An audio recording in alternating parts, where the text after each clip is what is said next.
Boa noite! Que legal, estamos aqui juntos mais uma vez. Hoje nós vamos poder estudar mais um tema muito especial da Bíblia. Hoje nós vamos aprender a respeito da morte. O que será que acontece com os mortos? Para onde eles vão? Você vai ver essas perguntas e muitas outras no estudo de logo mais. Mas antes de iniciarmos, eu gostaria de te convidar a fazer uma pequena oração, tá bom? Então vamos juntos fazer esta oração. Curve a tua fronte onde você está e vamos assim orar no nome do Deus eterno. Amém? Senhor, em teu nome fazemos esta oração, gratos a ti por mais um dia de vida, pelas bênçãos, pela oportunidade, Senhor, de poder estudar um pouco mais da tua palavra. Que o teu amor sempre esteja com cada um de nós, nos abençoando, nos enriquecendo cada vez mais, em nome de Jesus. Amém. E aí, preparou o teu coração para hoje? Tenho certeza que o estudo de ontem foi muito bom. Foi muito bom aprender a respeito da lei de Deus, aprender a respeito da vontade de Deus para a tua vida. Hoje não vai ser diferente. Hoje também vamos aprender novos ensinos da própria Palavra de Deus. Então vem comigo e vamos dar início a este maravilhoso estudo bíblico. Vamos lá? Olha aí, temos a primeira telinha que vai falar a respeito do estudo Verdade e Vida. Por que Verdade e Vida? Porque nele você aprende a verdade que vai servir para a sua vida, tanto a terrena quanto a eterna. Amém? Louvado seja Deus. Vamos lá. O tema, como eu disse, é o pecado e a morte. Hoje vamos aprender muita coisa boa. Eu tenho certeza que você vai ficar muito feliz com todas as verdades bíblicas que vamos juntos aprender nesse estudo de hoje. Amém? Vamos lá para a introdução. Olha aí na sua telinha. Talvez não exista uma curiosidade maior do que saber onde estão os mortos. Você concorda? A Bíblia revela o que ocorre com o homem quando morre e também apresenta que é impossível comunicar-se com os mortos, bem diferente do que muitos outros têm ensinado, não é verdade? O salário do pecado é a morte, mas existe esperança de vida eterna para os que morrerem no Senhor por terem aceitado a solução de Deus para o problema do pecado. Olha a esperança aí.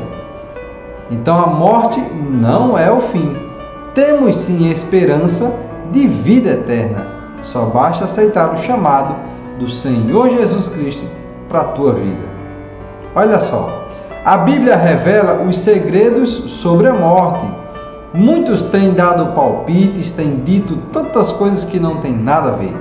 Muitos têm consultado necromantes, muitas pessoas têm consultado livros, pessoas que se dizem se comunicar com os mortos, mas hoje nós vamos aprender através da Bíblia que nada disso é possível. Na verdade, são outros seres que estão falando, mas não aqueles que já morreram.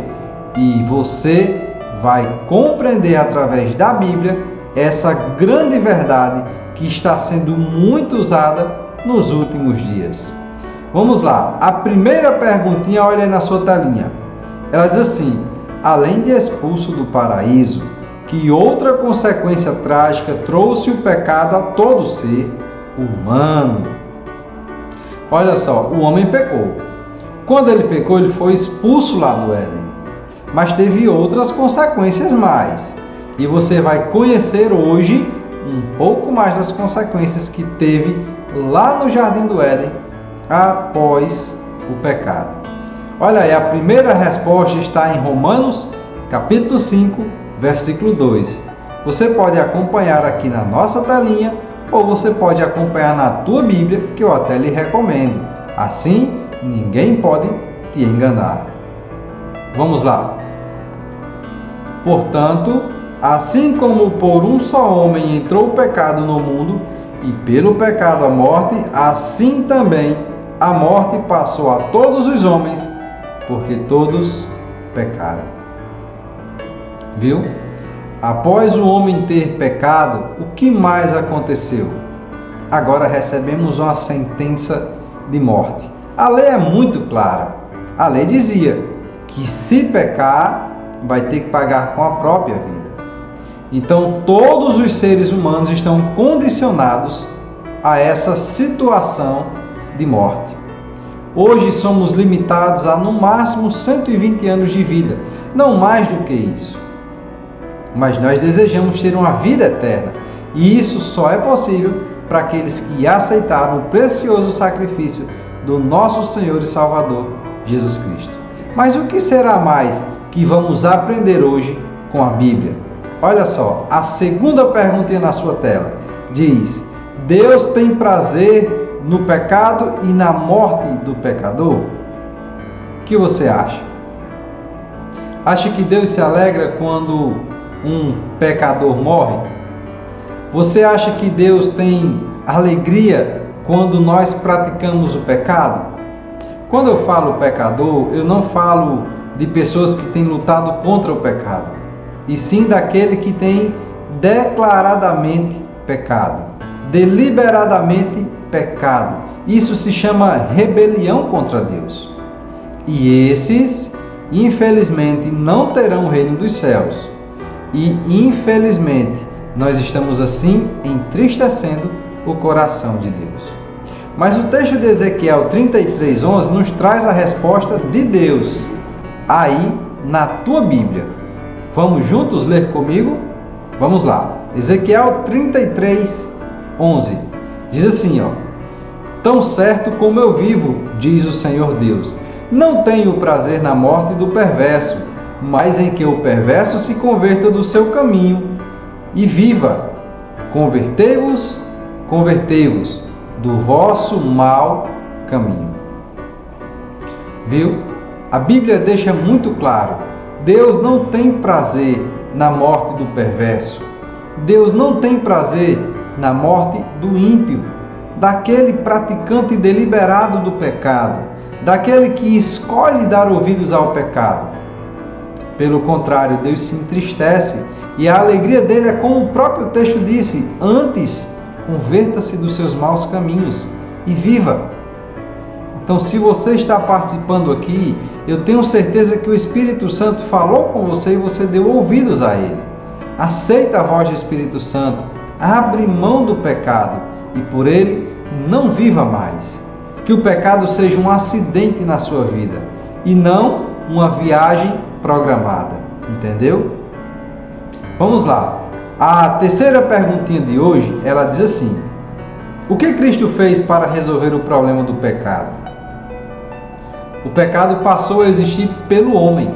Adão pecou e, infelizmente, a consequência era totalmente do ser humano. Agora, o Senhor Jesus veio dos céus para nos dar uma resposta ao pedido de socorro. E a resposta encontra-se no livro de Lucas, capítulo 19, verso 10. Nós vamos ler agora. Olha aí. Porque o Filho do Homem veio buscar e salvar o perdido. Jesus veio com um único objetivo aqui na terra. O objetivo do Senhor Jesus era nos salvar, porque todos estávamos perdidos. Lembra do texto de Romanos 5,12?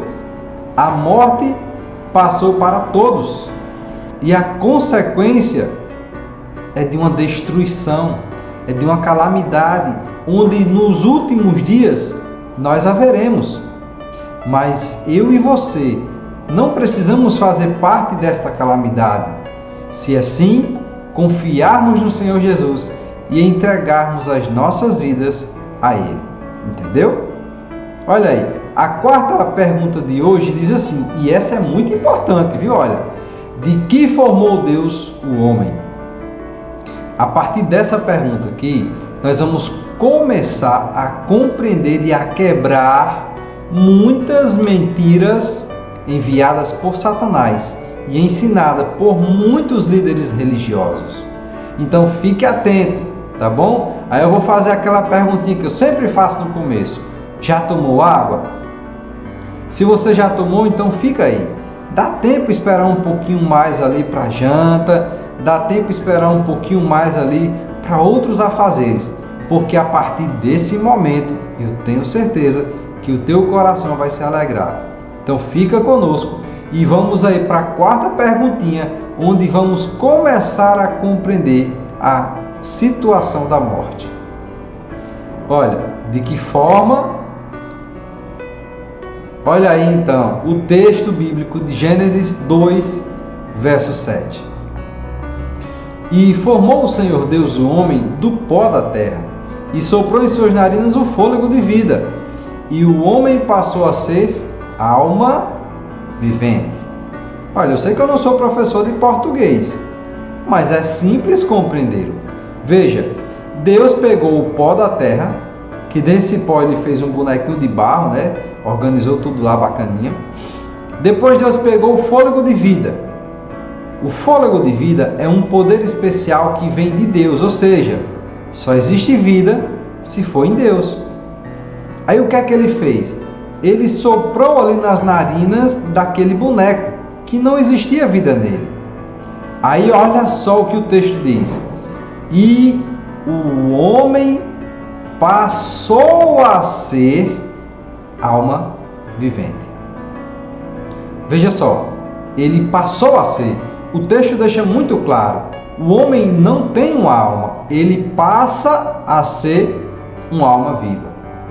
Infelizmente, as pessoas têm abordado esse texto com teorias platonistas. Têm se apegado aos ensinos gregos e têm aplicado agora aí na parte do cristianismo.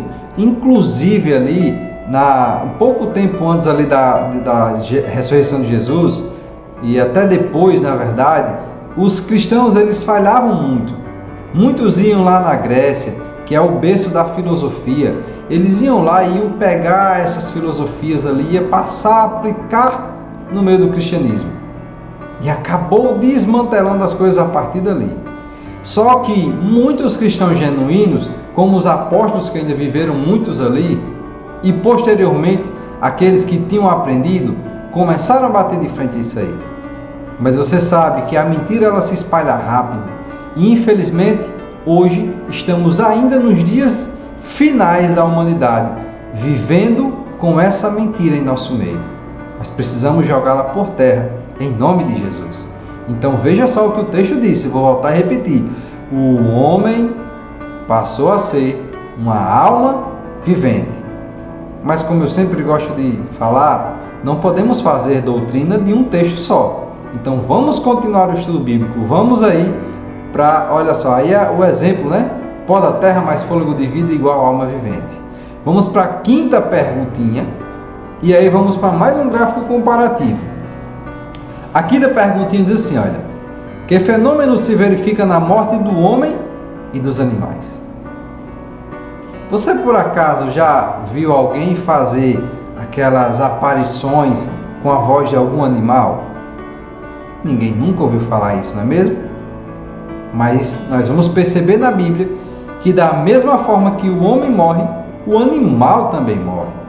Olha só o texto bíblico de Salmos 104, verso 29. Se escondes o teu rosto, ficam perturbados. Se lhes tiram o fôlego, voltam para o pó. Ou seja, se Deus tirou o seu poder, que nos dá a vida, automaticamente ficou apenas o quê? O pó da terra. Então não fica a alma vagando, apenas volta para o pó da terra e deixa de existir agora aquela alma vivente. Entendeu? O texto ele é muito claro. Não existe essa separação de corpo e de alma. Como eu disse, isso é platonismo, que diz que o corpo é a prisão da alma, que coloca ali uma alma como se coloca uma água dentro de um jarro. Não tem nada a ver com a Bíblia. Mas nós vamos continuar quebrando esses mitos hoje, nos próximos textos bíblicos que eu lhe convido aí para, olha aí, ó, pó da terra, fôlego de vida, se é menos é morte, se é mais é alma viva. Vamos à sexta pergunta de hoje, que ela diz assim: fisicamente falando. Que diferença existe entre a morte do homem e a dos outros seres viventes? Eclesiastes 3, 19 e 20 vai nos ajudar a compreender e a quebrar mais uma barreira. Vamos ler juntos aqui na telinha ou na sua Bíblia. Acompanha conosco.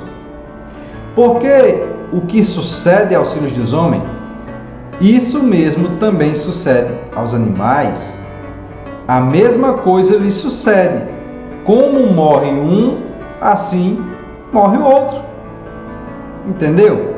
Da mesma forma que Deus criou o animal a partir do pó da terra, Deus criou o ser humano a partir do pó da terra. E soprou e deu a cada um ser o fôlego de vida. E eles passaram a ser almas viventes. Passaram a existir. E da mesma forma que morre o homem, morre o animal. Da mesma forma que o animal não vai ter mais consciência, embora ele não tenha um raciocínio próprio, ele tenha apenas instinto, mas ele não vai ter mais consciência. O ser humano é do mesmo jeito. Depois da morte, não temos mais consciência. Olha só, a sequência do texto diz: todos têm o mesmo fôlego, e as vantagens dos homens sobre os animais não é nenhuma, porque tudo é vaidade. Todos vão para o mesmo lugar, todos procedem do pó e ao pó tornarão. Se a gente deixar a Bíblia falar, ela vai se explicar, ela vai dizer a verdade, e nós não precisamos ficar traduzindo a Bíblia, porque ela por si só dá a sua interpretação. Vamos continuar o estudo com a 7ª perguntinha, que ela diz assim, que provas temos de que os mortos nada mais sabem? Eita, agora essa foi boa, hein? Porque não adianta eu ficar falando, os mortos não sabem de nada, os mortos não podem falar, não existe alma após o corpo, vai para o pó e o fôlego de vida vai para Deus. Tudo bem, eu falei. Mas a Bíblia tem que provar, e não eu, não é verdade? Então vamos ler no livro de Eclesiastes, capítulo 9, versos 5 e 6. O que será que os mortos sabem? Olha aí na sua tela.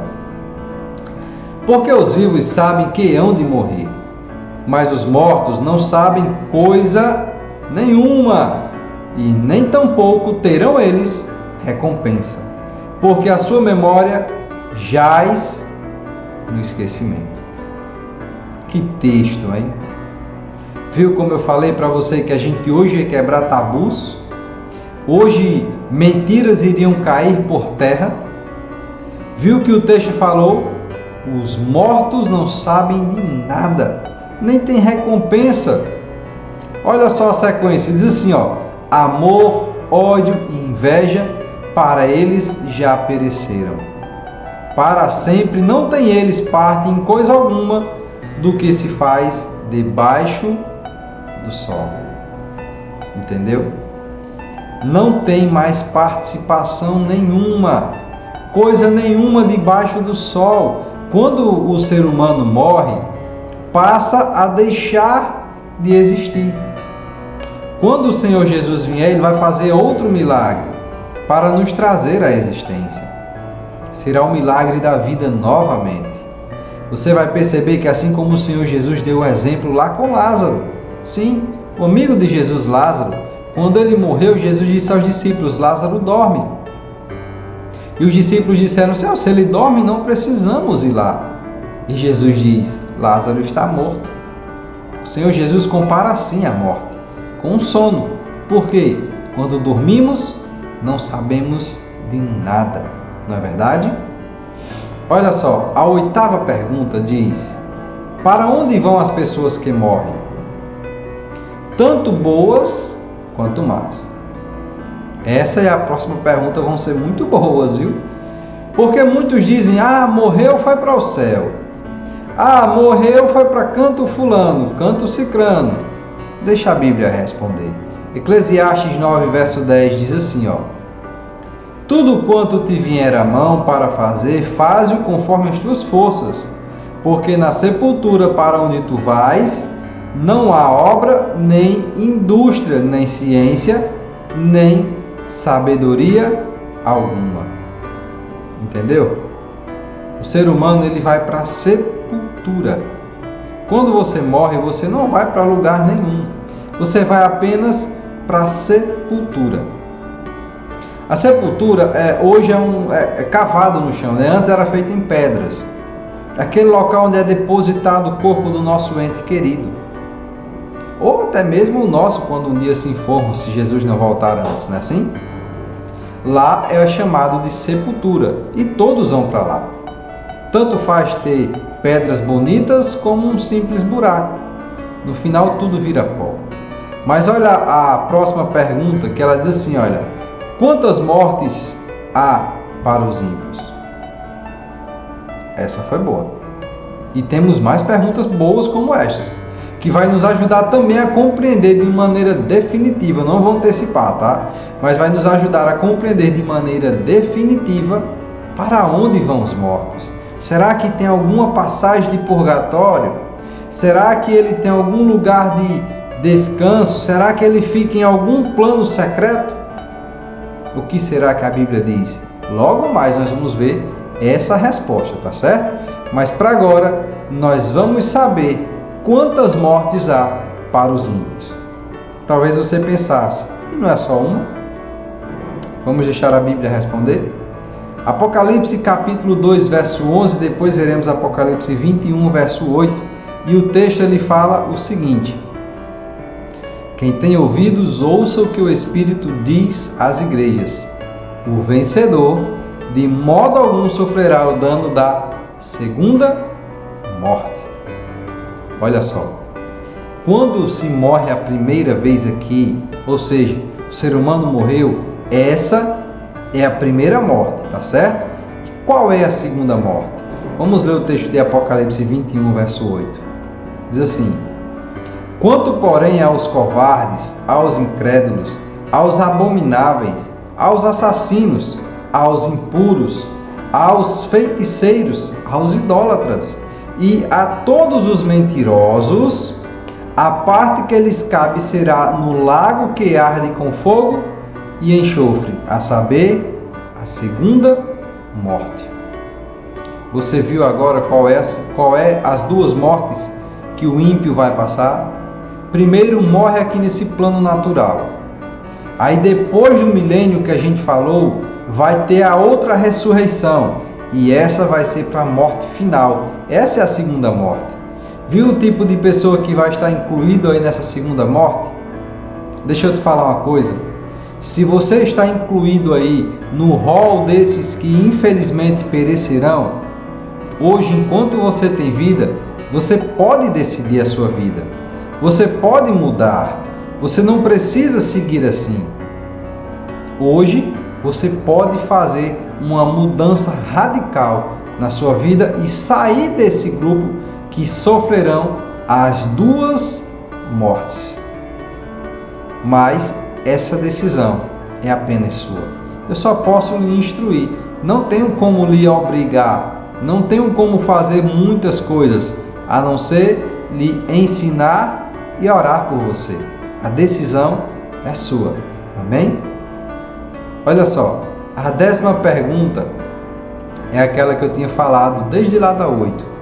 Ela diz assim: visto que os mortos não estão no céu, nem no inferno, nem no purgatório, mas assim na sepultura, que duas ressurreições aguarda todo ser humano. Olha só.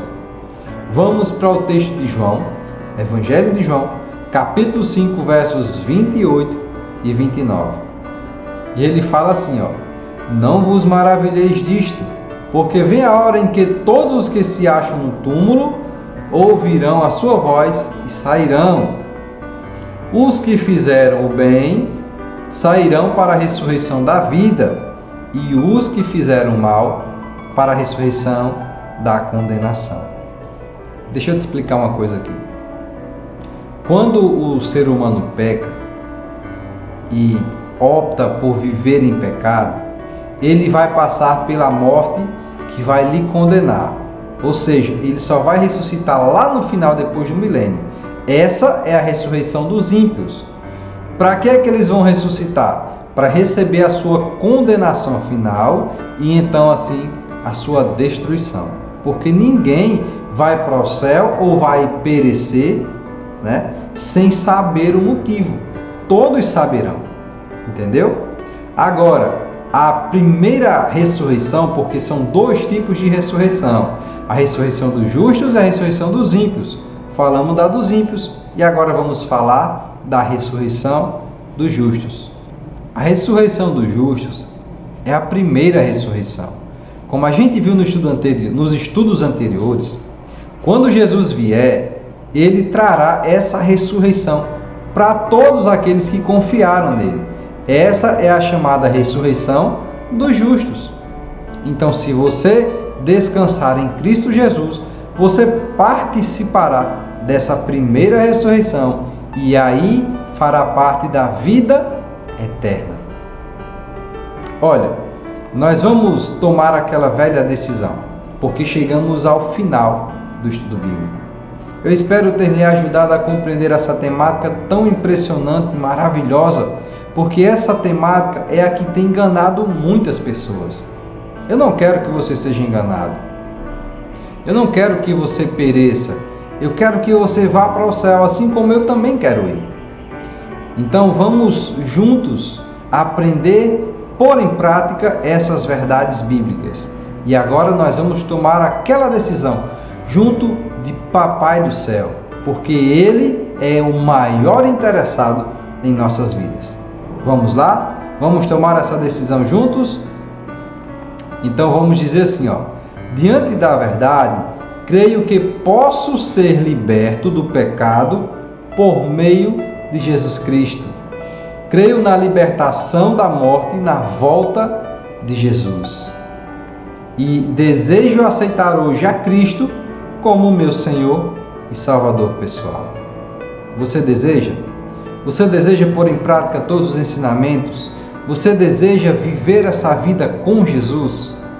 Eu sei que passaremos por muitas lutas, mas é melhor passar por luta tendo a esperança de paz do que passar por um mundo atribulado sem esperança nenhuma. Então, você, e apenas você, é capaz de tomar essa decisão ao lado do Senhor Jesus Cristo. Eu quero orar por você. Amém? Vamos orar? Oremos. Senhor Jesus, esse tema foi apresentado com a mais sincera verdade. Deus querido, só o Senhor pode dar força a todos nós para seguirmos a Tua palavra. Muitos líderes têm enganado as pessoas, falando que há purgatório, que existe espírito vagando, e nada disso é verdade. Vimos através da Tua palavra. Então, por favor, Senhor, conduza-nos diante da Tua verdade para o caminho da salvação e dar-nos a força que tanto precisamos para, assim, cumprir o propósito que temos aqui na terra, que é servir ao Senhor Jesus Cristo, aos céus, buscando cada dia mais ajudar ao nosso próximo. Assim oramos e bendizemos no nome de Jesus. Amém. Olha, o estudo de hoje terminou. Semana que vem teremos mais. E eu quero te convidar a estar aqui conosco mais uma vez. A estar a partir da sexta-feira. Você está conosco estudando a Palavra de Deus. São temas maravilhosos. E eu tenho certeza que tem lhe ajudado muito a quebrar mitos que as pessoas tinham falado para você. Deixa eu te pedir só mais uma coisa. Vai compartilhando, vai convidando os teus amigos. Afinal de contas, o céu é o lugar para os amigos estarem, não é verdade? Então, se você quer ir para o céu, com certeza lá cabe os seus amigos. Convida ele, deixa o like, curte, vai se inscrevendo e aí você já vai recebendo a notificaçãozinha quando a gente for começar a fazer os lançamentos dos estudos bíblicos, tá bom?